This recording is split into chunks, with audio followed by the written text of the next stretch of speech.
ছোট একটা ঘটনা, ছোট হলেও এ থেকে অনেক বড় একটা শিক্ষা নেওয়ার আছে। সেই ভাইয়ের কাছ থেকেই শোনা যাক ইনশাআল্লাহ। গত বছরের শেষের দিকের কথা, মাস্টার্সের থিসিস শেষ করে ভার্সিটিতে হার্ড কপি জমা দিতে যাচ্ছিলাম।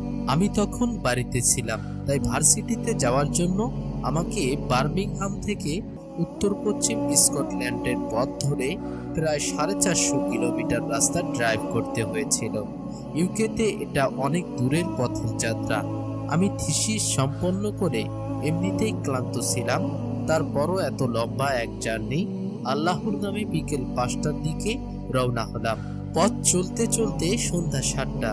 আমার প্রচন্ড ক্ষুধা পেয়ে যায়, কিন্তু এই রাস্তায় হালাল খাবারের হোটেল পাওয়া প্রায় অসম্ভব। এদিকে ক্ষুধায় পেট চলে যাচ্ছিল, ওদিকে মাত্রাতিরিক্ত দাম দিয়ে সেখানকার স্যান্ডউইচ খেতেও ইচ্ছা করছিল না। আমি আমার দুলাভাইকে ফোন করলাম, জিজ্ঞেস করলাম এই রাস্তায় হালাল কাবাব পাওয়া যাবে কিনা।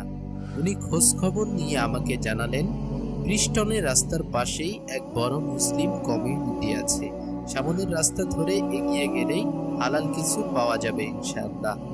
দুলাভাইয়ের কথা শুনে ব্রিস্টনের পথে ড্রাইভ করা শুরু করে দিলাম। কিন্তু আরেক সমস্যা হলো ব্রিস্টন শহরটা অনেক বড়। গেলাম আর হালাল খাবার পেয়ে গেলাম, ব্যাপারটা মোটেও অতটা সহজ নয়। আমি আস্তে আস্তে ড্রাইভ করা শুরু করলাম, আল্লাহর উপর ভরসা করে রাস্তার ধার দিয়ে এগোতে থাকলাম। প্রতিমধ্যে 3জন জুব্বা পরিহিত দাড়িওয়ালা মুসলিম ভাইকে দেখতে পেলাম। এমন অপরিচিত জায়গায় উনাদের এমন লেবাসে দেখে মনটা খুশিতে ভরে গেল, যেন আকাশের চাঁদ হাতে পেলাম। আমি গাড়ির হর্ন দিয়ে তাদের দৃষ্টি আকর্ষণ করলাম। প্রথমে তারা একটু ইতস্তত বোধ করলেও পরে আমার সাথে কথা বলতে আরম্ভ করলো। জানতে চাইলাম ব্রিস্টনে হালাল খাবারের রেস্টুরেন্টটা কোন দিকে। কেউ একজন বলল ঈশার ওয়াক্ত হয়ে গেছে, চলুন সবাই মিলে আগে সালাত আদায় করে নেই। আগে সবাই একসাথে সালাত আদায় করব, তারপর হালাল খাবারের সন্ধানে বের হবো ইনশাআল্লাহ। তারা আমার গাড়িতে করে মসজিদ পর্যন্ত যাবার জন্য অনুরোধ করলো। আমি যাব কি যাব না একরকম ভাবছিলাম। একদম অপরিচিত 3জন মানুষ, চিনি না কাউকেই, কিন্তু তাদের চালচরণ ছিল মুগ্ধ করার মতো। আমি বললাম ঠিক আছে, গাড়িতে উঠে পড়ুন। সবাইকে নিয়ে চললাম মসজিদের দিকে। সন্ধ্যা 7:55 থেকে 8টা এই সময়ের মধ্যেই চলে গেলাম। একদম সঠিক সময়ে মসজিদে পৌঁছালাম আমরা। সলাৎ যদিও শুরু হয়ে গিয়েছিল, তবুও ঠিক মতো ধরতে পেরেছিলাম। সলাৎ শেষে তাদের মধ্য থেকে একজন আর আমি খাবারের উদ্দেশ্যে রওনা হলাম। একটা ভালো রেস্টুরেন্ট পেয়ে গেলাম। সে আমার জন্য খাবার অর্ডার করলো।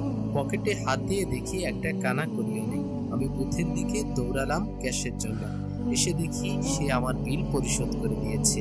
সে তখন বলছিল, ভাই, আমরা যখন রাস্তার পাশ দিয়ে হাঁটছিলাম আপনি গাড়ির হর্ন দিয়ে আমাদেরকে খাবারের কথা জিজ্ঞেস করছিলেন।